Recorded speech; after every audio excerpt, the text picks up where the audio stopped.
ಬಹಳಷ್ಟು ಕುತೂಹಲ ಇದೆ ಸಂಡೂರು ವಿಚಾರ. ಅತ್ತ ಬೊಮ್ಮಾಯಿ ಮಗನ ಭವಿಷ್ಯ ಕೆಲವೇ ಕ್ಷಣಗಳಲ್ಲಿ ನಿರ್ಧಾರ ಆಗತ್ತೆ. ಶಿಗಾವಿಯಲ್ಲೂ ಕೂಡ ಈಗ ಸ್ಟ್ರಾಂಗ್ ರೂಮ್ಗಳು ಓಪನ್ ಆಗಿದೆ. ಕಾಂಗ್ರೆಸ್ ಬಿಜೆಪಿ ಏಜೆಂಟ್ಗಳ ಸಮ್ಮುಖದಲ್ಲಿ ಸ್ಟ್ರಾಂಗ್ ರೂಮ್ಗಳು ಓಪನ್ ಆಗಿದೆ. ಕೆಲವೇ ಕ್ಷಣಗಳಲ್ಲಿ ಆರಂಭ ಆಗಲಿವೆ ಮತ ಎಣಿಕೆಯ ಕಾರ್ಯಗಳು. ಮತ ಎಣಿಕೆಗೆ ಇನ್ನೇನು ಕೆಲವೇ ಹೊತ್ತಿನಲ್ಲಿ ಆರಂಭ ಆಗತ್ತೆ. ಎತ್ತ ಬೊಮ್ಮಾಯಿ ಮಾಜಿ ಸಿಎಂ ಬಸವರಾಜ ಬೊಮ್ಮಾಯಿಯವರ ಪುತ್ರ ಈ ಬಾರಿ ಕಣಕ್ಕಿಳಿದಿದ್ದಾನೆ. ಮತ ಎಣಿಕೆಯ ಪ್ರಕ್ರಿಯೆಗಳು ಇನ್ನೇನು ಕೆಲವೇ ಕ್ಷಣಗಳಲ್ಲಿ ಆರಂಭ ಆಗತ್ತೆ. ಅಲ್ಲಿಂದ ಗೊತ್ತಾಗತ್ತೆ ಅಂಚೆ ಮತಗಳಿರುವಂತದ್ದು. ಇವಿಎಂ ಅಲ್ಲಿ ಯಾರ್ಯಾರ ಭವಿಷ್ಯ ಏನೇನಿದೆ ಎಲ್ಲವೂ ಕೂಡ ತಿಳಿತಾ ಹೋಗುತ್ತೆ. ಮತ ಎಣಿಕೆ ಕೇಂದ್ರದತ್ತ ಬಿಜೆಪಿ ಅಭ್ಯರ್ಥಿ ಭರತ್ ಬೊಮ್ಮಾಯಿ ಅವರು ಆಗಮಿಸಿದ್ದಾರೆ. ತಮ್ಮ ಪಕ್ಷದ ಏಜೆಂಟರ ಜೊತೆಗೆ ಆಗಮಿಸಿದ್ದಾರೆ ಭರತ್ ಬೊಮ್ಮಾಯಿ. ಹಾವೇರಿಯ ಸರ್ಕಾರಿ ಎಂಜಿನಿಯರಿಂಗ್ ಕಾಲೇಜಿನಲ್ಲಿ ನಡೆಯುತ್ತಿರುವ ಮತ ಎಣಿಕೆ ಇನ್ನೇನು ಕೆಲವೇ ಕ್ಷಣಗಳಲ್ಲಿ ಮತ ಎಣಿಕೆ ಪ್ರಕ್ರಿಯೆ ಆರಂಭ ಆಗುತ್ತೆ.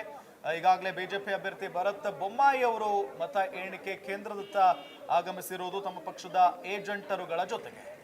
ಈ ಸಂಡೂರು ಮತ್ತು ಚನ್ನಪಟ್ಟಣ ಯಾವ ರೀತಿಯಾಗಿ ಫೈಟ್ ನಡೀತು ಅದೇ ರೀತಿಯಾಗಿ ಈ ಒಂದು ಕ್ಷೇತ್ರ ಕೂಡ, ಶಿಗ್ಗಾವಿ ಕ್ಷೇತ್ರ ಕೂಡ. ಯಾಕೆಂತ ಹೇಳಿದ್ರೆ ಸಂಡೂರು ಯಾವ ರೀತಿಯಾಗಿ ಕಾಂಗ್ರೆಸ್ನ ಭದ್ರಕೋಟೆನೋ ಅದೇ ರೀತಿಯಾಗಿ ಶಿಗ್ಗಾವಿ ಬಿಜೆಪಿಯ ಭದ್ರಕೋಟೆ ಅಂತ ಕರೀತಾರೆ. ಸತತವಾಗಿ ಬಸವರಾಜ ಬೊಮ್ಮಾಯಿ ಅವರು ಗೆದ್ದು ಬಿಗ್ತಾ ಇದ್ದಂತ ಒಂದು ಕ್ಷೇತ್ರ.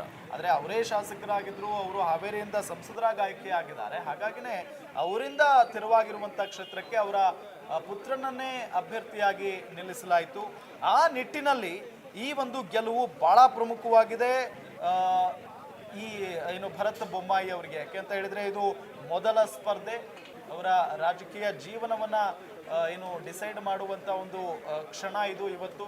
ಹಾಗಾಗಿನೇ ಅವರಿಗೂ ಒಂದು ಪ್ರತಿಷ್ಠೆ ಇದೆ, ಗೆಲ್ಲಲೇಬೇಕಾದಂತ ಅನಿವಾರ್ಯತೆ ಇದೆ. ಯಾಕೆಂತ ಹೇಳಿದ್ರೆ ಮಾಜಿ ಮುಖ್ಯಮಂತ್ರಿಯ ಮಗ ಕೂಡ ಅವರು, ಜೊತೆಗೆ ಇಷ್ಟು ವರ್ಷಗಳ ಕಾಲ ತಮ್ಮ ಹಿಡಿತದಲ್ಲಿ ಆ ಒಂದು ಶಿಗ್ಗಾವಿ ಮತಕ್ಷೇತ್ರವನ್ನ ಹಿಡ್ಕೊಂಡು ಬಂದಿದ್ದಾರೆ ಬಸವರಾಜ ಬೊಮ್ಮಾಯಿ ಅವರು. ಈ ಬಾರಿ ಅಲ್ಲಿ ಮುಸ್ಲಿಂ ಅಭ್ಯರ್ಥಿಯನ್ನ ಹಾಕಬಾರದು ಅಂತ ಹೇಳಿ ಡಿ.ಕೆ. ಶಿವಕುಮಾರ್ ಅವರ ಅಭಿಪ್ರಾಯ ಇತ್ತು ಕಾಂಗ್ರೆಸ್ನಿಂದ. ಎಲ್ಲೊಂದ್ ಕಡೆ ಜಮೀರ್ ಅಹಮದ್ ಖಾನ್ ಅವರ ಹಠದಿಂದ ಅವರು ಎಲ್ಲೊಂದ್ ಕಡೆ ಯಾಸಿರ್ ಖಾನ್ ಪಠಾಣ್ ಅವರಿಗೆ ಅಲ್ಲಿ ಟಿಕೆಟ್ ಅನ್ನ ನೀಡಿದ್ರು. ನಾವು ದೃಶ್ಯದಲ್ಲಿ ಗಮನಿಸ್ತಾ ಇದ್ದೀವಿ, ಈಗಾಗಲೇ ಅಲ್ಲಿ ಪೊಲೀಸ್ ಆಫೀಸರ್ ಇದ್ದಾರೆ, ಜೊತೆಗೆ ಸಂಬಂಧಪಟ್ಟಂತ ಅಧಿಕಾರಿಗಳು ಕೂಡ ಬಂದಿದ್ದಾರೆ, ಜೊತೆಗೆ ಅಭ್ಯರ್ಥಿಗಳ ಆಗಮನವೂ ಕೂಡ ಅಲ್ಲಿ ಆಗಿದೆ. ಗಮನಿಸ್ತಾ ಇದ್ದೀವಿ ದೃಶ್ಯದಲ್ಲಿ ಅಧಿಕಾರಿಗಳು ಬರ್ತಾ ಇರೋದು, ಸಂಬಂಧಪಟ್ಟಂತ ಅಧಿಕಾರಿಗಳು. ಇನ್ನೇನು ಕೆಲವೇ ಕ್ಷಣಗಳಲ್ಲಿ ಮತ ಎಣಿಕೆ ಕಾರ್ಯವೂ ಕೂಡ ಶುರುವಾಗುತ್ತೆ.